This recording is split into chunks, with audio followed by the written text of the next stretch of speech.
देखो बच्चों, तो आज अपन बात कर रहे हैं इंट्रिंसिक प्रॉपर्टीज ऑफ कंडक्टर।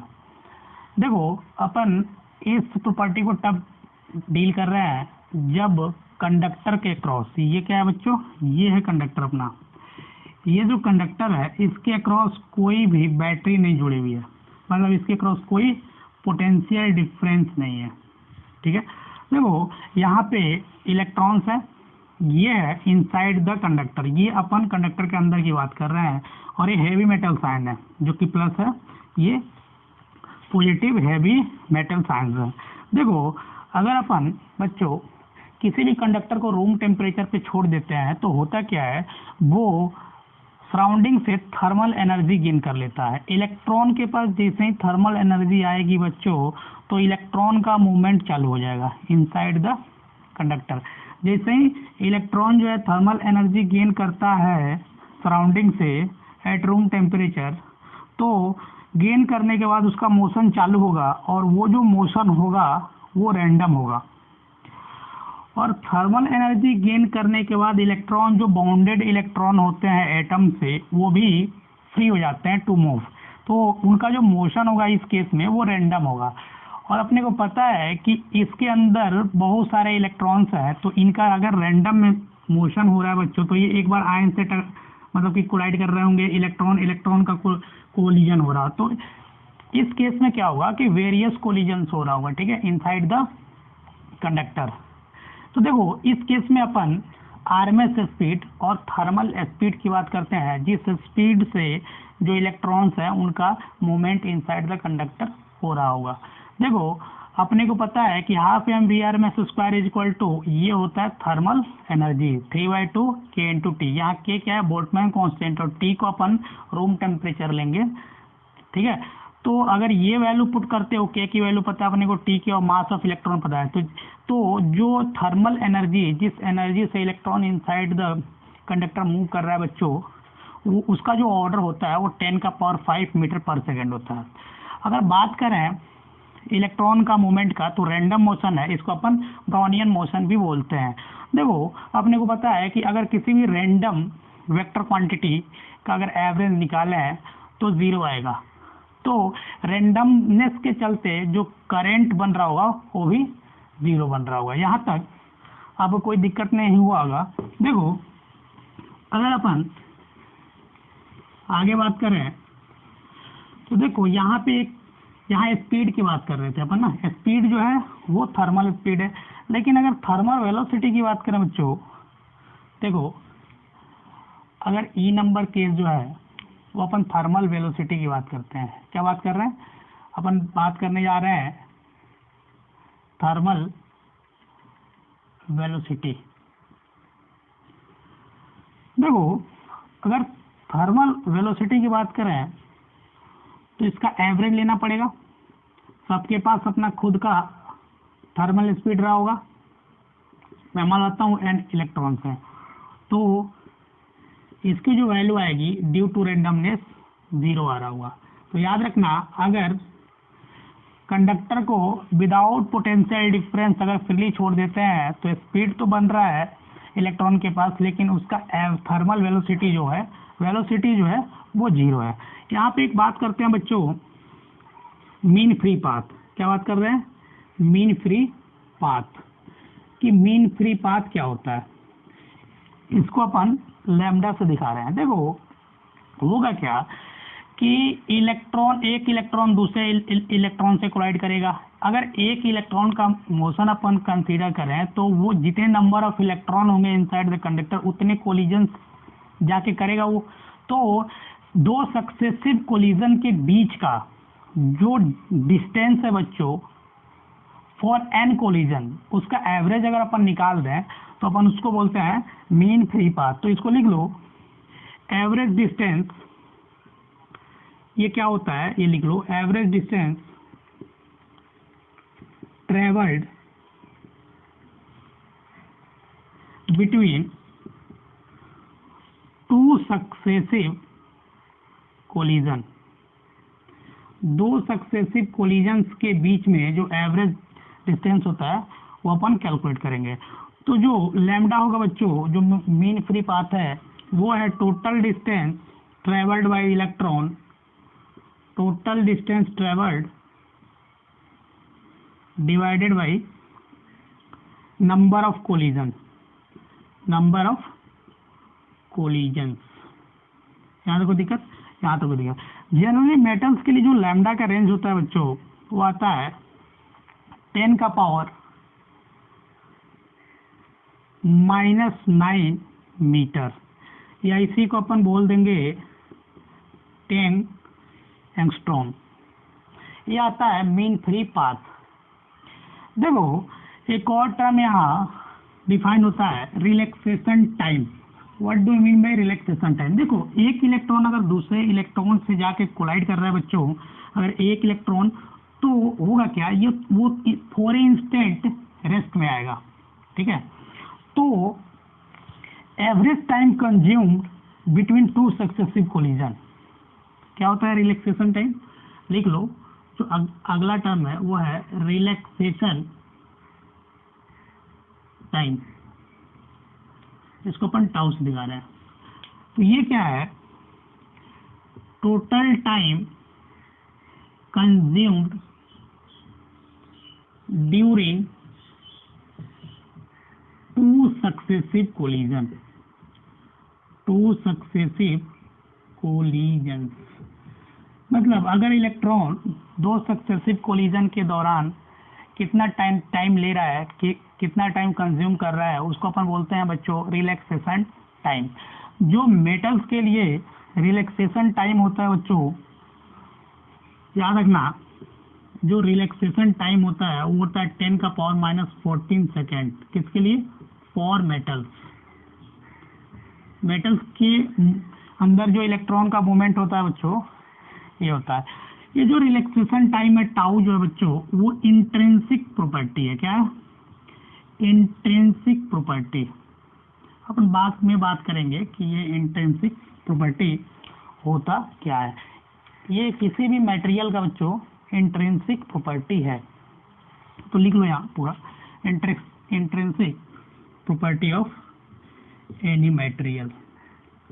चलो, ये था केस 1, जब अपन कंडक्टर को फ्रीली अपने इन्वायरमेंट में छोड़ दिए थे। तो वो क्या रहा था कि कंडक्टर जो है वो सराउंडिंग से एनर्जी मतलब टेम्परेचर गेन कर रहा था, और गेन करने के बाद जो बाउंडेड इलेक्ट्रॉन थे एटम से बच्चों, बाउंडेड इलेक्ट्रॉन वो फ्री हो जा रहे थे, और फ्री होने के बाद वो रैंडम मोशन करने लग रहे थे, ठीक है। जब वो रैंडम मोशन कर रहे थे बच्चों, तो वो क्या रहा था कि बहुत वेरियस कोलिजन्स हो रहा था, मेटल साइंस और इलेक्ट्रॉन के बीच में बहुत सारे कोलिजन हो रहा था। इसमें हमने कुछ टर्म्स की बात की कि मीन फ्री पाथ क्या होता है और रिलैक्सेशन टाइम क्या होता है। अब अपन केस 2 देखने जा रहे हैं। जो केस 2 है बच्चों, वो है व्हेन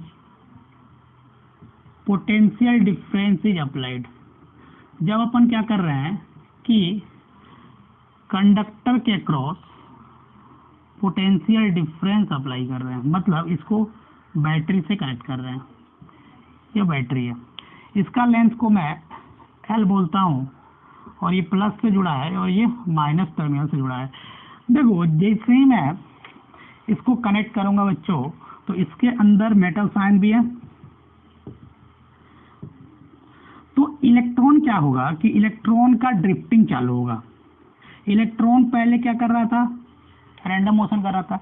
तो अपने को पता है कि जैसे ही मैं इसमें पोटेंशियल डिफरेंस लगाऊंगा, तो इधर मैंने इलेक्ट्रिक फील्ड लगा दिया, और अपने को पता है कि इलेक्ट्रिक फील्ड में अगर नेगेटिव चार्ज पार्टिकल है तो उसका मोशन जो होगा बच्चों, ये तो फ्रीली घूम रहा है, लेकिन ये क्या करेगा? जैसे ये यहाँ जाएगा, जैसे ही मान लो ये यहाँ आया, तब तक वो ड्रिफ्ट हो जाएगा। इस पे एक फोर्स लगने लगेगा Fe, ठीक है।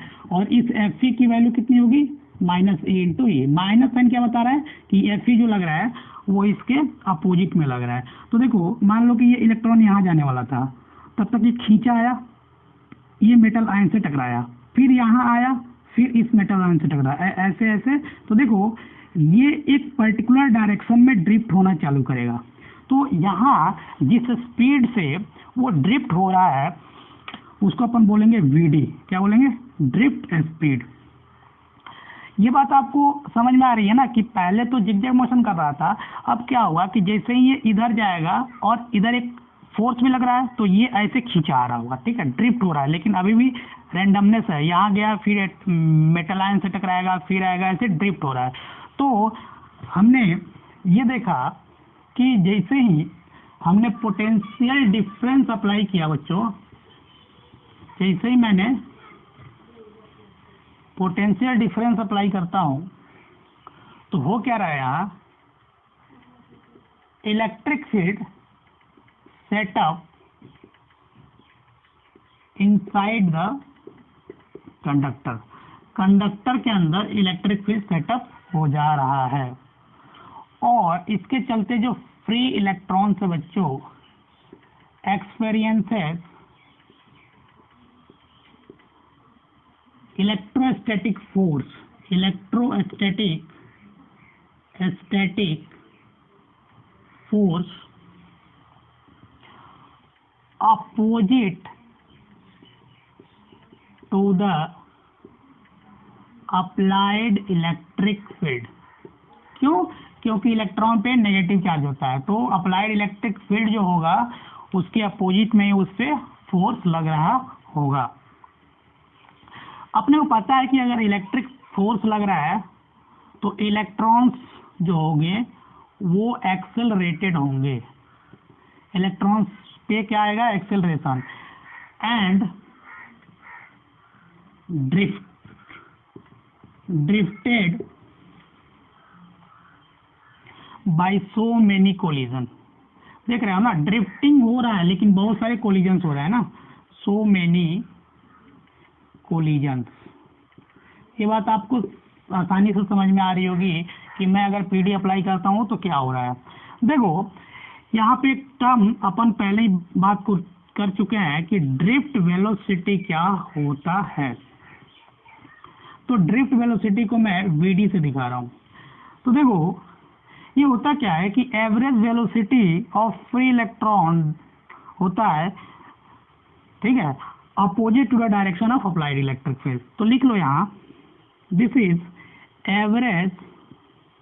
एवरेज वेलोसिटी बाई विच, जिसके द्वारा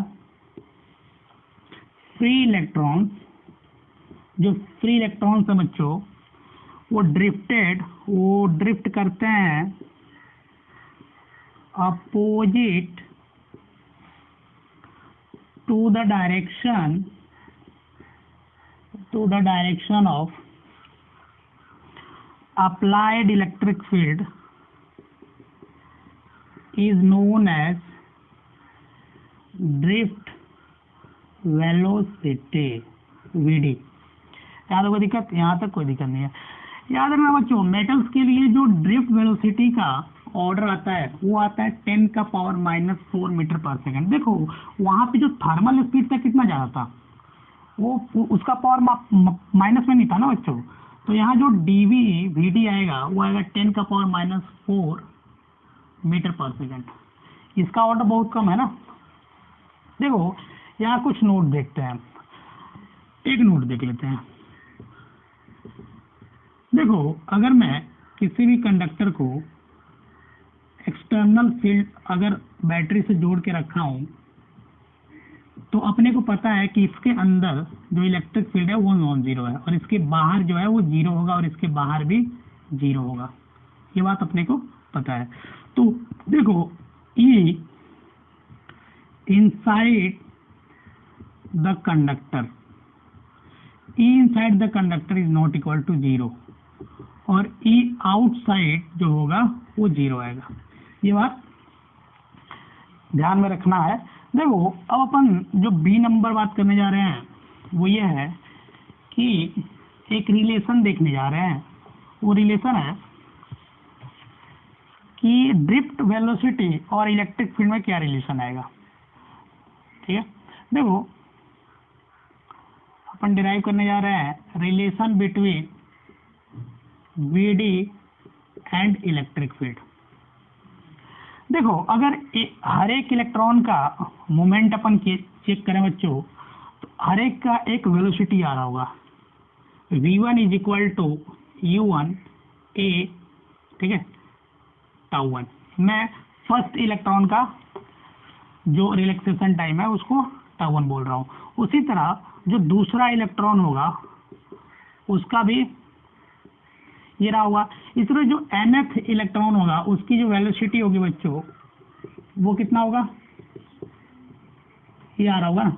अगर इसका अपन एवरेज निकाला है तो VD को लिखोगे, क्या लिखोगे, देखो U1 plus U2 plus UN by N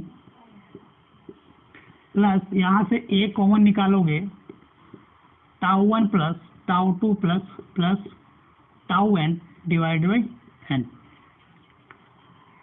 यहाँ देखो दिक्कत, यहाँ देखो दिक्कत। अपने को पता है कि ये क्या है, ये तो थर्मल था ना, जो U1 है U2 है अप टू UN, ये क्या है, ये है थर्मल वेलोसिटी। और अपने को पता है कि थर्मल वेलोसिटी जो होता है उसका एवरेज कितना होगा, 0। तो अपन देखें यहाँ तो VD जो है A इंटू टाउ आ रहा है, इसको मैं टाउ बोल रहा हूँ, ठीक है। इतने को मैं टाउ लिखा, tau 1 plus tau 2 plus tau n divide by n। इसको लिखना चाहिए टाउ एवरेज, लेकिन मैं इसको टाउ से डिनोट कर रहा हूँ। तो देखो अपने को ये पता चल रहा है बच्चों कि जो ड्रिफ्ट स्पीड है ये इस फॉर्म में है। अगर अपन एक्सेलरेशन की बात करें तो -e by mass of electron आ रहा होगा, इसको मैं ऐसे -em डिवाइड बाई मास। यहाँ तो कोई दिक्कत, यहाँ तो कोई दिक्कत नहीं हुआ होगा।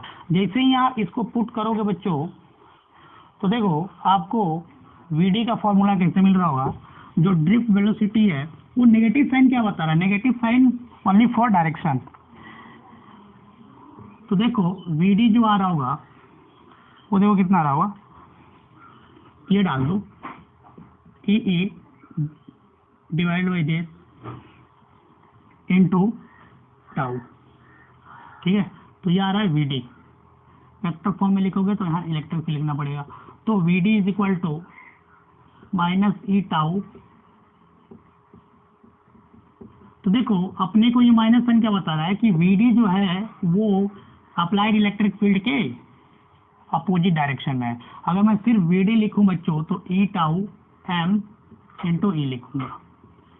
ये है अपना VD, ये है ड्रिफ्ट वेलोसिटी, ये है ड्रिफ्ट वेलोसिटी। देखो यहाँ कुछ नोट लिखते हैं। नोट ये है, जो पहला नोट है बच्चों वो ये है कि अगर अपन टेम्परेचर को कांस्टेंट कर देते हैं, अगर टेम्परेचर कांस्टेंट कर दे बच्चों जो टाउ है वो हो जाता है कांस्टेंट। अगर टाउ कांस्टेंट हो गया तो अपन VD क्या लिखे थे, VD लिखे थे E tau E divide by m। तो देखो E constant tau constant m constant, तो VD भी कांस्टेंट हो जाएगा। तो अगर कांस्टेंट टेम्परेचर है तो VD भी क्या होगा बच्चों, VD भी कांस्टेंट वैल्यू आ रहा होगा। देखो हमने लिखा था कि लेंथ ऑफ कंडक्टर जो है वो L था। तो अगर VD को L के फॉर्म में लिखना चाहूं, if conductor having length L, तो E को अपने को पता है कि V बाई L, और V क्या है यहाँ पे, PD पोटेंशियल डिफरेंस। तो VD को अपन लिख सकते हैं, देखो यहाँ E tau into V by L, यह है VD in the form of potential difference and length of conductor. देखो यहाँ एक और बात करने जा रहे हैं, वो है मोबिलिटी। क्या है बच्चों, मोबिलिटी।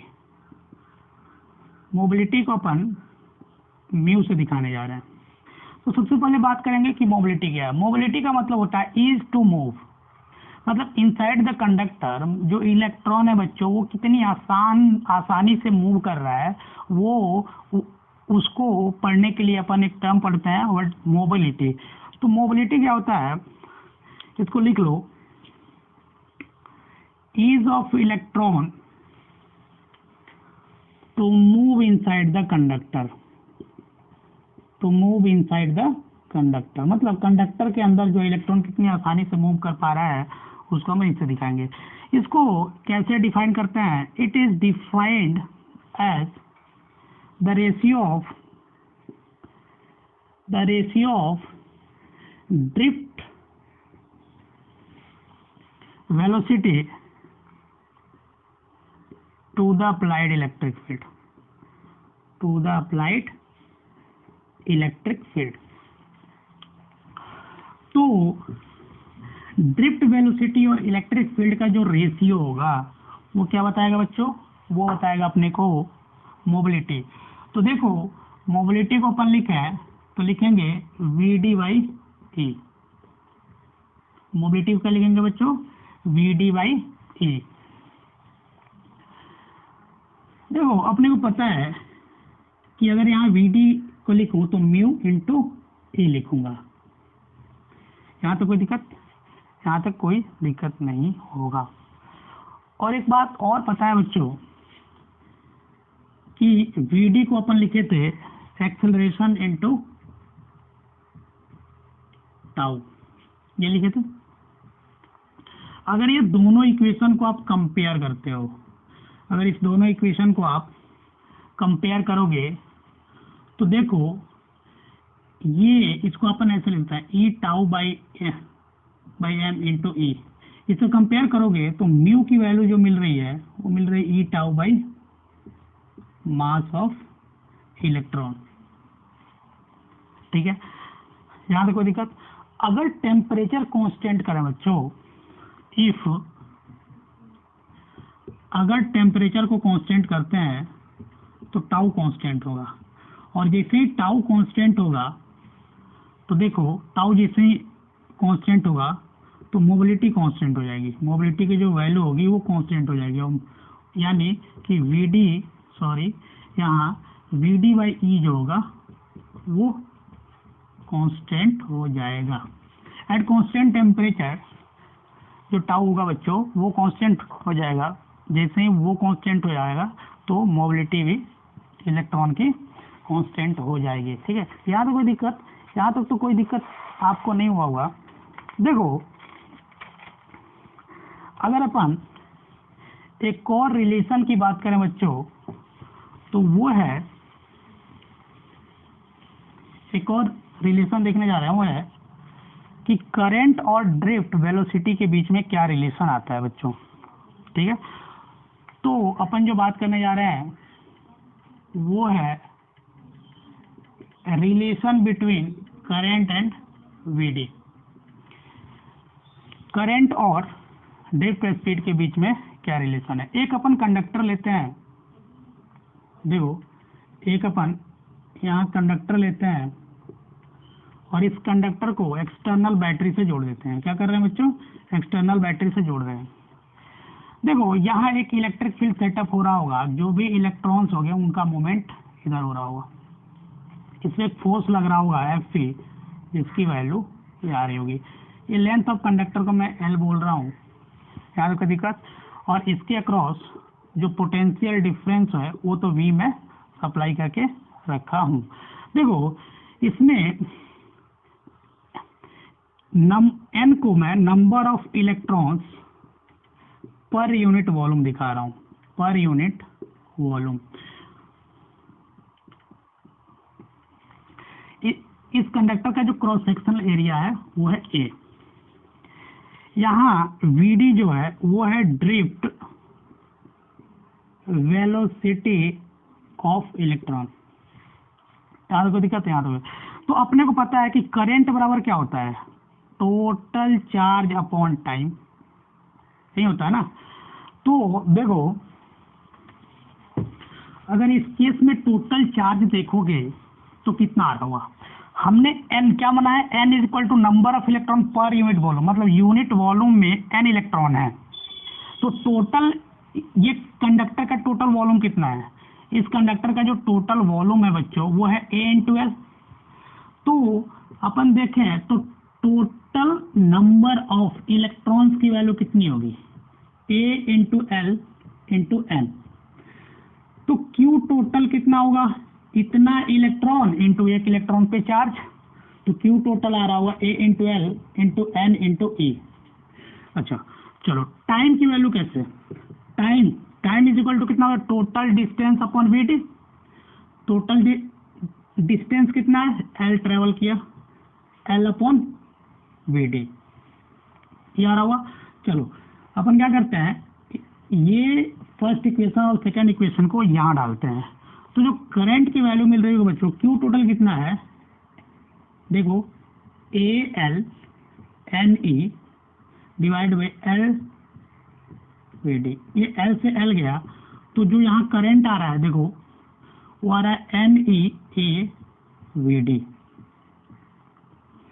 तो this is the relation between current and drift velocity. यहाँ तक आपको कोई दिक्कत नहीं हुआ होगा ना। चलो मैं क्या करता हूँ, मैं एन को मानता हूँ number of electrons inside the conductor, मतलब इस कंडक्टर के अंदर एन इलेक्ट्रॉन्स हैं इनसाइड द कंडक्टर। तो देखो एन को अपन क्या लिखेंगे, जो करंट, तो total number of divide by A into L, इसको इसमें डालते हैं। तो आई की जो वैल्यू आ गई एन ई, एन की वैल्यू डाल दो। मैं यहाँ इसको यहाँ लिखता हूँ तब आपको ज़्यादा अच्छे समझ में आएगा। देखो अगर इसको अपन देखें तो अपन आई को लिखे है N E A V D. यहाँ एन की value N divide by A into L into E into A into V D. यहाँ से देखो ए से ए गया तो आई को अपन लिख सकते हैं N by L into E into V D. अगर सवाल में अपने को number of electrons per unit length, याद रखना बच्चों, अगर सवाल में अपने को number of electrons per unit length दिया हुआ है, number of electrons per unit length दिया हुआ है, यहाँ लेंथ को कैपिटल एल लिख लो क्योंकि मैंने कैपिटल एल लिखा है। तो देखो number of electrons per unit length दिया हुआ है, तो अपन ये फॉर्मूला यूज करेंगे। ये क्या है, एन बाई एल का मतलब number of electrons per unit पर एल लेंथ। तो ये फॉर्मूला अपन यूज करेंगे। चलो एक और रिलेशन देखने जा रहे हैं, वो रिलेशन है relation between current density and VD drift speed. ये बात करने जा रहे हैं। देखो अपन देखे थे कि I इज इक्वल टू क्या होता है, N E A V D. यहाँ से A इधर लाओ तो I by A will be written like that N E V D. और अपने को पता है कि I बाई ए क्या होता है, current density, J is equal to N E V D. यहाँ से कोई दिक्कत, करंट डेंसिटी का फॉर्मूला ये आ रहा है। अगर अपन वी डी को रिप्लेस करें तो अपने को पता है कि वी डी क्या होता है बच्चों, जो वी डी होता है वो होता है E, ठीक है, E divide by M into tau. तो इसे वी डी यहाँ रिप्लेस करोगे तो J की जो वैल्यू आ रही होगी देखो एन ई वी डी, तो E E tau divide by M, N E square tau divide by M into E आ रहा होगा, ये है J। तो J is equal to N E square tau divide by M into electric field आ रहा है। देखो अपने को पता है कि J is equal to sigma into E होता है, तो यहाँ सिग्मा की जो वैल्यू निकल के आ रही है वो ये आ रही है। What do you mean by sigma here, sigma जो है वो है कंडक्टिविटी। क्या है बच्चों, कंडक्टिविटी, या इसी को अपन बोलते हैं स्पेसिफिक कंडक्टेंस। क्या बोलते हैं, स्पेसिफिक कंडक्टेंस। तो अगर वेक्टर फॉर्म में लिखोगे तो आप लिख सकते हो J is equal to sigma into, ये vector form, J equal to sigma into E. यहाँ तक कोई दिक्कत, यहाँ तक कोई दिक्कत नहीं हुआ होगा। देखो अगर अपन देखें तो यहाँ अपने को क्या क्या दिखाई दे रहा है, यहाँ अपने को जो टर्म्स दिखाई दे रहे हैं वो ये है कि जो सिग्मा है वो अपन 1/ρ लिखते हैं is equal to Na² tau by M.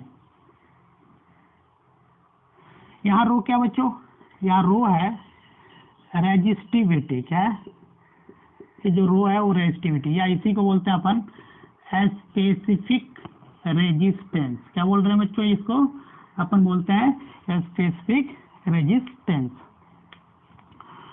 देखो कुछ अगर नोट देखें तो ये बात ध्यान रखना होगा बच्चों कि जो कंडक्टिविटी होती है, जो पहला नोट है बच्चों ये है कि जो कंडक्टिविटी और रेजिस्टिविटी होगा वो मटेरियल एंड टेम्परेचर डिपेंडेंट होगा। क्या होगा, मटेरियल एंड टेम्परेचर डिपेंडेंट, ये मटेरियल और टेम्परेचर डिपेंडेंट होगा। चलो अगर बी नंबर बात करें बच्चों तो जो रो और सिग्मा होगा ये doesn't depend on dimension of conductor. ठीक है बच्चों, डायमेंशन ऑफ कंडक्टर मतलब वो ना लेंथ पे डिपेंड करेगा, ठीक है, ना ब्रेथ पे डिपेंड करेगा और ना ही वॉल्यूम पे डिपेंड करेगा।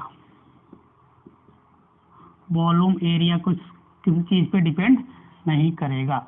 चलो अगर सी नंबर केस ले बच्चे हैं, अगर सी नंबर केस लेते हैं बच्चों तो देखो अगर अपन कंडक्टर के अंदर जो इलेक्ट्रॉन है उसका मोमेंटम कैलकुलेट करना चाहें तो कैसे करेंगे। कभी कभी आपसे मोमेंटम भी का भी सवाल फ्रेम करके पूछा जा सकता है। तो देखो मोमेंटम बराबर क्या होता है, m इंटू वी डी होगा ना, और यहाँ m क्या होगा, m टोटल होगा। क्या होगा, m टोटल। तो टोटल नंबर ऑफ इलेक्ट्रॉन कितना है बच्चों, NaL, ठीक है, m इंटू वी डी, क्योंकि यहाँ एक इलेक्ट्रॉन का मास है और टोटल कितने इलेक्ट्रॉन्स हैं इनसाइड द कंडक्टर, तो n into A into L into V D ये आ रहा होगा। चलो अपन वी डी को लिखे हैं तो ई टाउ बाई एम लिखेंगे यहाँ रिप्लेस करो। तो जो मोमेंटम आ रहा होगा बच्चों NaL into M E tau by M, यहाँ से ये कट रहा है तो मोमेंटम का जो वैल्यू आ रहा होगा वो आ रहा होगा देखो NaL ई टाउ। अच्छा अगर मोमेंटम को इलेक्ट्रिक फील्ड के टर्म में लिखना चाहे तब तो अपन इसको कैसे लिख सकते हैं, इसको आसानी से लिखा जा सकता है बच्चों कि अगर अपन मोमेंटम देखें तो ये तो लिख सकते हैं और वीडी को सीधे रिप्लेस कर दो आई के फॉर्म में। देखो अगर आई इज इक्वल टू NeA/Vd होता है, ये बात अपने को पता है, यहाँ Vd को रिप्लेस कर दो यहाँ से, तो Vd को रिप्लेस करोगे तो Vd can be written like I divided by NeA, देख सकते हैं।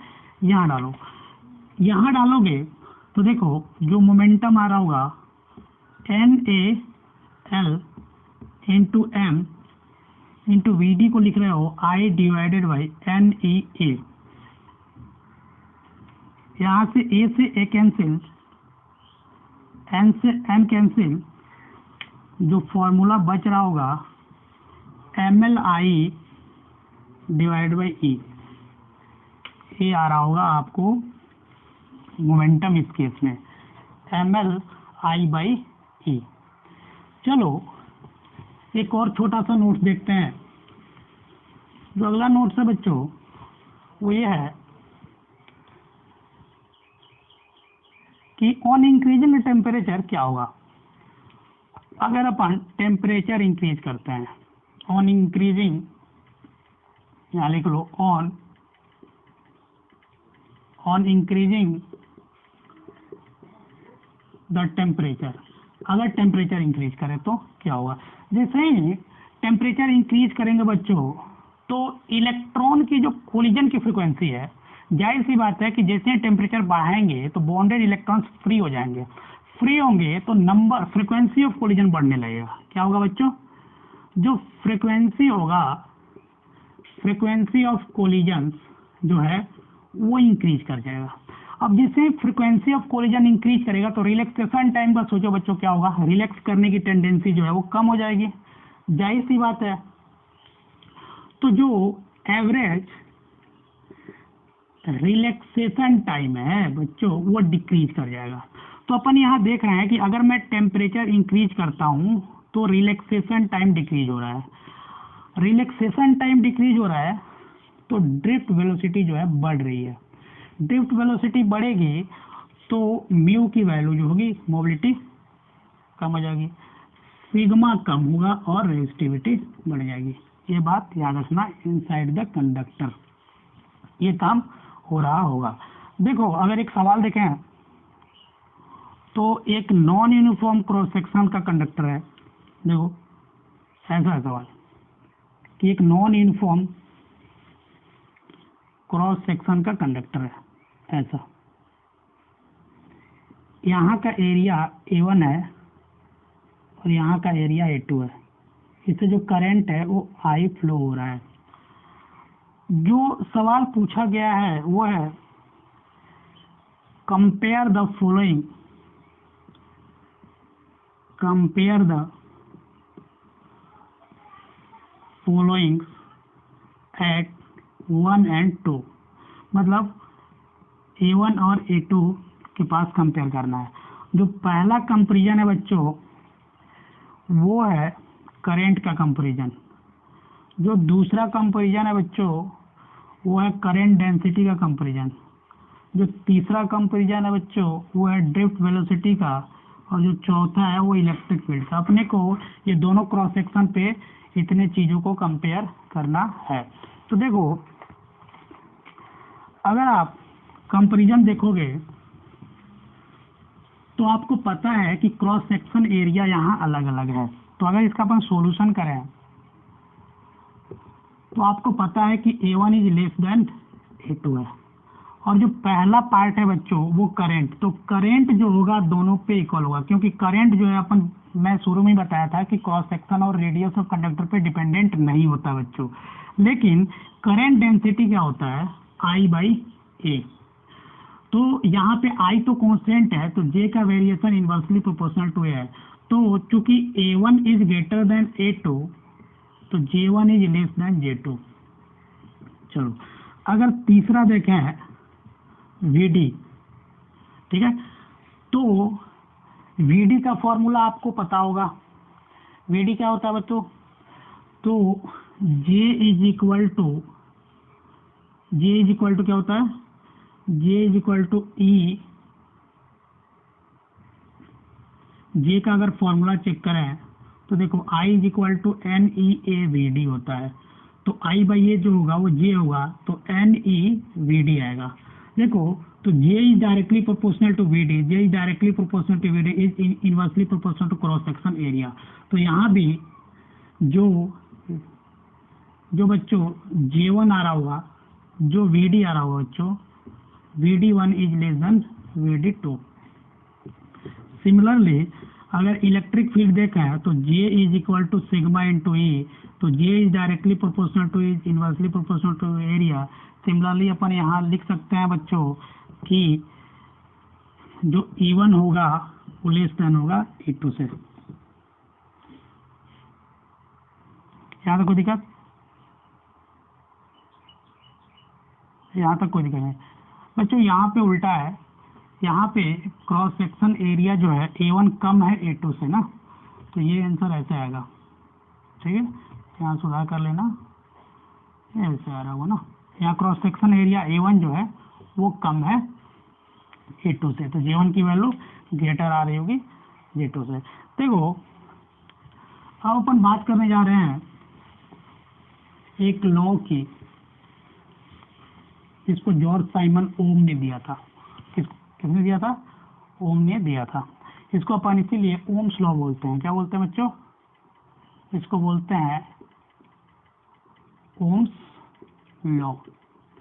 इसको जॉर्ज साइमन ओम ने दिया था। उसने ये बोला था कि अंडर द कांस्टेंट कंडीशन, मतलब टेम्परेचर, जो फिजिकल पैरामीटर्स हैं बच्चों वो चेंज नहीं होंगे। तो under the constant physical parameter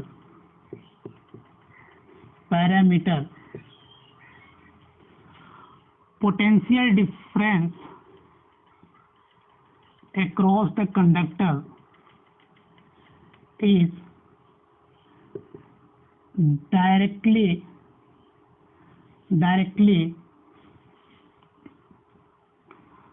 proportional to current flowing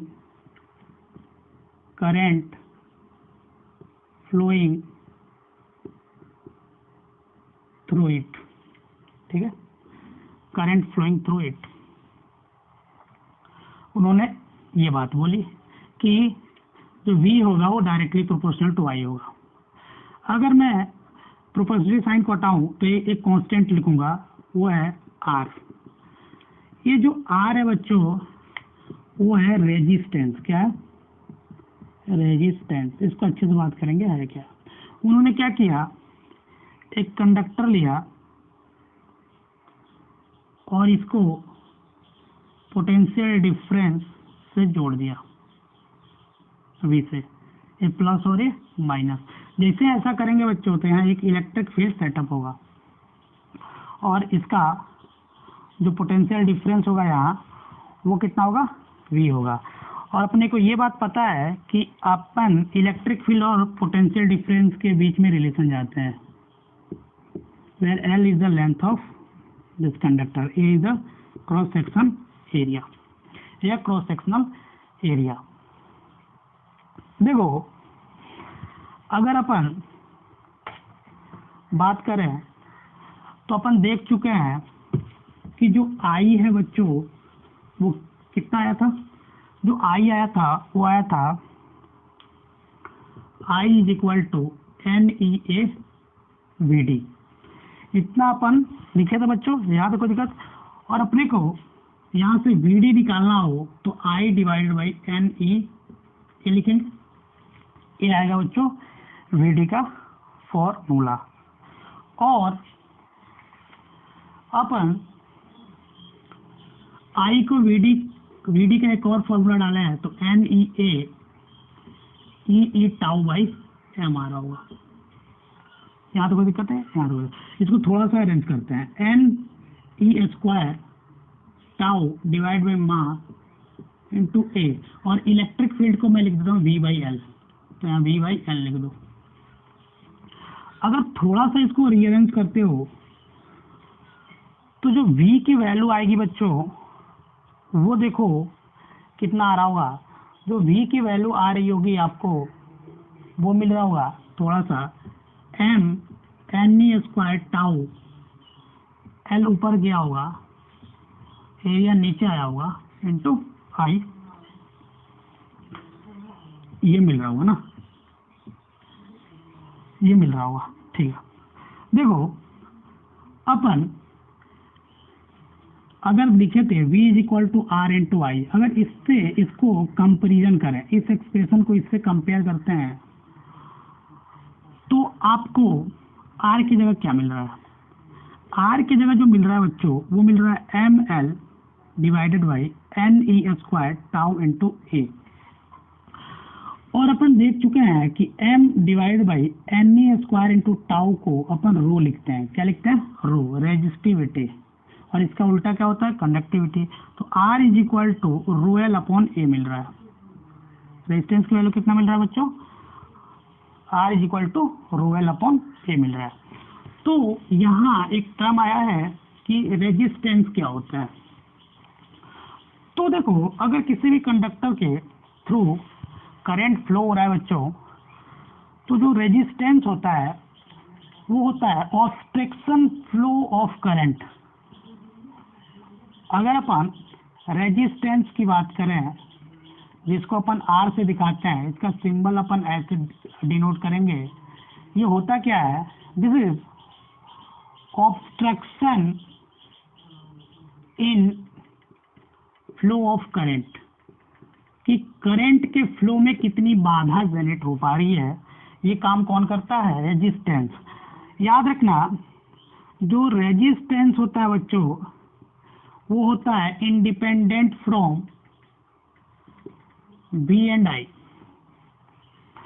देखो, रेजिस्टेंस को अपन लिखे थे V by I is equal to M A square tau L upon A, ये लिखे, is equal to rho L upon ए।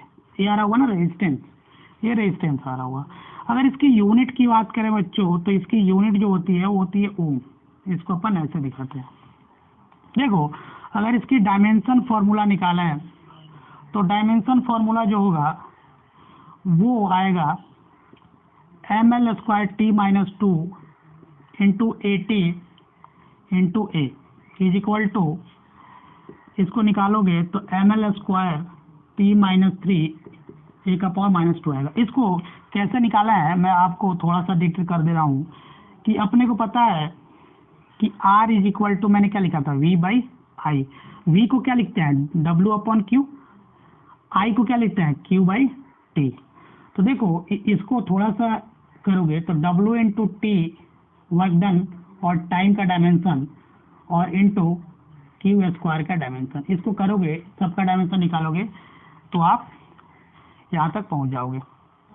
देखो, इसमें आगे बात करें तो रेजिस्टेंस जो होता है कंडक्टर का, वो डिपेंड करता है, जो रेजिस्टेंस होता है बच्चों, याद रखना,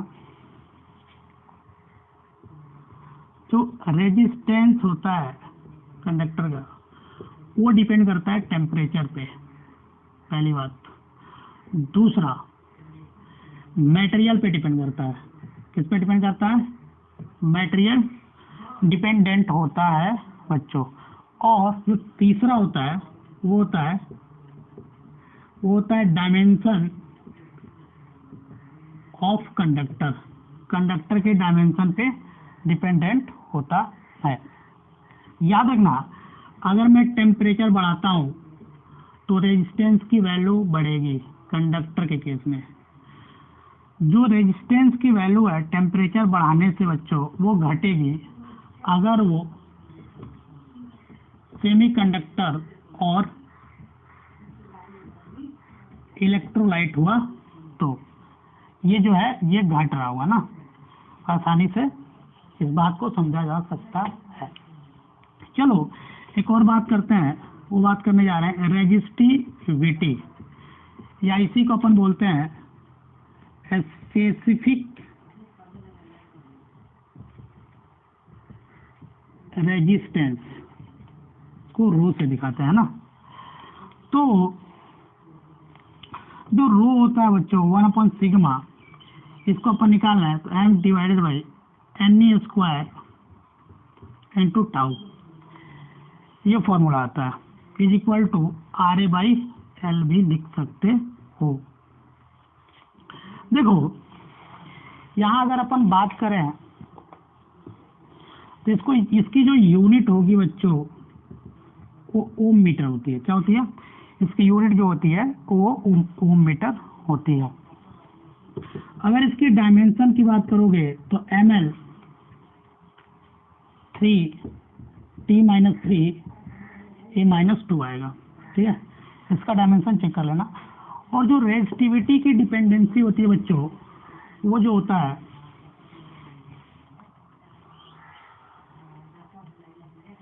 रेजिस्टिविटी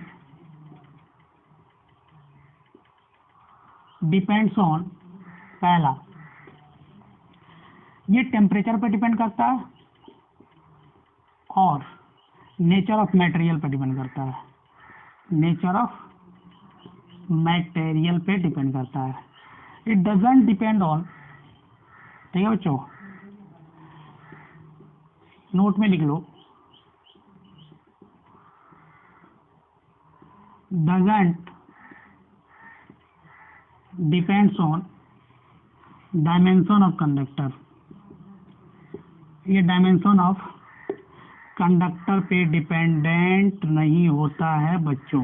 में जा रहे हैं microscopic view of Ohm's law. Ohm's law का माइक्रोस्कोपिक व्यू की बात करेंगे। देखो अपने यहाँ देखे थे कि आई क्या होता है, I is equal to N E V D होता है, अपन देख चुके हैं। और वी डी का अपने को फॉर्मूला पता है ई टाउ बाई एम। और अगर इसको रीअरेंज करोगे तो I by A can be written as N E V D, जिसको जे लिखते हैं। तो J is equal to N E V D. यहाँ तक कोई दिक्कत, यहाँ तक कोई दिक्कत नहीं है। वी डी का फॉर्मूला यहाँ डालते हैं। जैसे ही वी डी डालोगे बच्चों तो जे का जो फॉर्मूला आएगा N E tau by M. तो यार होगा N E square tau by M into E. तो यार होगा जे का फॉर्मूला। और अपन जानते हैं कि ये जो होता है बच्चों वो होता है सिग्मा, क्योंकि सिग्मा को अपन लिखेंगे N E square tau by M. तो जैसे इसको रिप्लेस करोगे बच्चों तो देखो जो करंट डेंसिटी आएगा वो कितना आ रहा है। देखो वो जो आ रहा है J equal to sigma into E. अगर इसी को वेक्टर फॉर्म में लिखे हैं तो लिखेंगे J equal to sigma into E. ये था वेक्टर फॉर्म। कंडक्टिविटी या नोट थोड़ा देखते हैं बच्चों, कुछ नोट देख लेते हैं। नोट ये है पहला कि सिग्मा जो है वो है कंडक्टिविटी, इसको स्पेसिफिक कंडक्टेंस भी बोलते हैं। इसका जो यूनिट होगा बच्चों ये 1/ρ होता है ना, तो ओम मीटर का इनवर्स आ रहा होगा। याद रखिएगा। देखो जो दूसरा है ये जो रो और सिग्मा है वो है intrinsic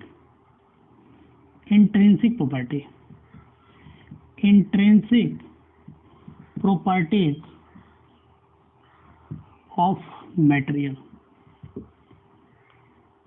intrinsic property of material मतलब ये उसके डायमेंशन पे डिपेंडेंट नहीं करेगा।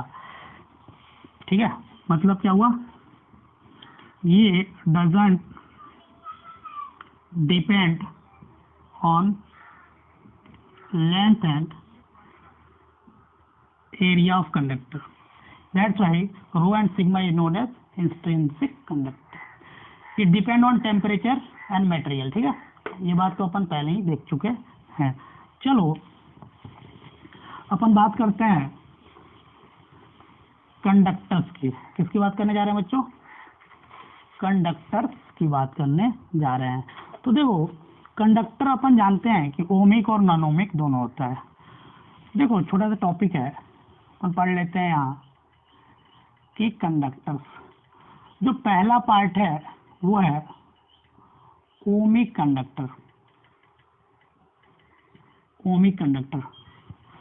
जो ओमिक कंडक्टर होगा बच्चों ये ओबेज ओम्स लॉ। वैसा कंडक्टर जो ओम लॉ को फॉलो करेगा उसको अपन क्या बोलेंगे? उसको बोलेंगे जैसे मेटल्स। चलो जो VI कर्व होगा इस केस में वो लीनियर बनेगा। क्या बनेगा बच्चों? लीनियर बनेगा। ये थीटा, तो यहाँ tan theta is equal to R जो कि स्लोप होगा। इस केस में जो रेजिस्टेंस होगा बच्चों ये कांस्टेंट होगा। रेजिस्टेंस जो होगा वो स्टेबल होगा, ये डायनेमिक नहीं होगा। ठीक है, और यहाँ जो रेजिस्टेंस होगा वो नेगेटिव नहीं हो सकता है। क्या नहीं हो सकता? नेगेटिव नहीं हो सकता है। देखो यहाँ जो रेजिस्टेंस होगा वो डिपेंड नहीं करेगा किस पे? V एंड I दोनों पे डिपेंडेंट नहीं होगा बच्चों। ठीक है, देखो अब अपन बात करें ओमिक नॉन ओमिक की। तो जो नॉन ओमिक होता है बच्चों, हम बात करने जा रहे हैं नॉन ओमिक कंडक्टर। ये कौन से कंडक्टर होते हैं? तो देखो, वैसे कंडक्टर जो कि ओम्स लॉ को फॉलो ना करें, डजंट फॉलो ओम्स लॉ, वैसे कंडक्टर जो ओम्स लॉ को फॉलो नहीं करते हैं उसको अपन क्या बोलते हैं? जैसे सेमीकंडक्टर्स। सेमीकंडक्टर्स जो है ओम्स लॉ को फॉलो नहीं करते हैं। जैसे उसमें डायोड ले लिए, ट्रायोड ले लिए, ठीक है बच्चों, डायोड हो गया, ट्रायोड्स हो गया, इसका जो कर्व जो आता है बच्चों वो लीनियर नहीं आता है। तो याद रखना, जो वी ग्राफ होता है वो नॉन लीनियर होता है। क्या होता है? इस केस में वी कर्व जो होता है वो क्या होता है बच्चों? वो जो होता है वो नॉन लीनियर होता है। इस केस में जो रेजिस्टेंस आता है बच्चों, इस केस में जो रेजिस्टेंस आता है वो डायनेमिक आता है, ठीक है, इसीलिए अपन इसको आरडी से दिखाते हैं, ठीक है। ये डायनेमिक आता है।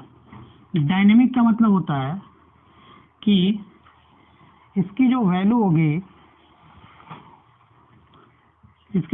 होगी वो पॉजिटिव भी हो सकती है, नेगेटिव भी हो सकती है और जीरो भी हो सकती है। और इसकी जो वैल्यू होगी वो डिपेंड करेगा वी एंड आई पे। इस केस में जो आई वी कर्व बनता है बच्चों वो मैं यहाँ ड्रॉ कर देना चाहता हूँ। अगर पीएन जंक्शन डायोड है उस केस में एक ग्राफ देख लेते हैं, आई वी कर्व और पीएन जंक्शन डायोड। देखो ये आई वी कर्व है,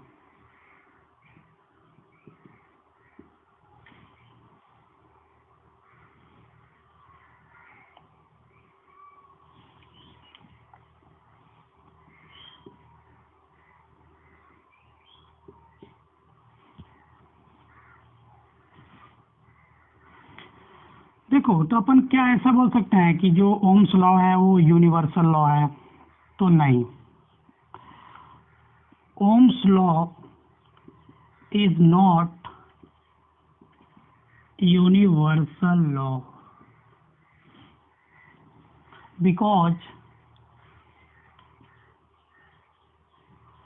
because non-ohmic conductors doesn't follows this law. इस लॉ को जो है नॉन ओमिक कंडक्टर फॉलो नहीं करते हैं बच्चों। यही रीजन है कि जो ओम्स लॉ है वो यूनिवर्सल लॉ उसको अपन नहीं बोल सकते।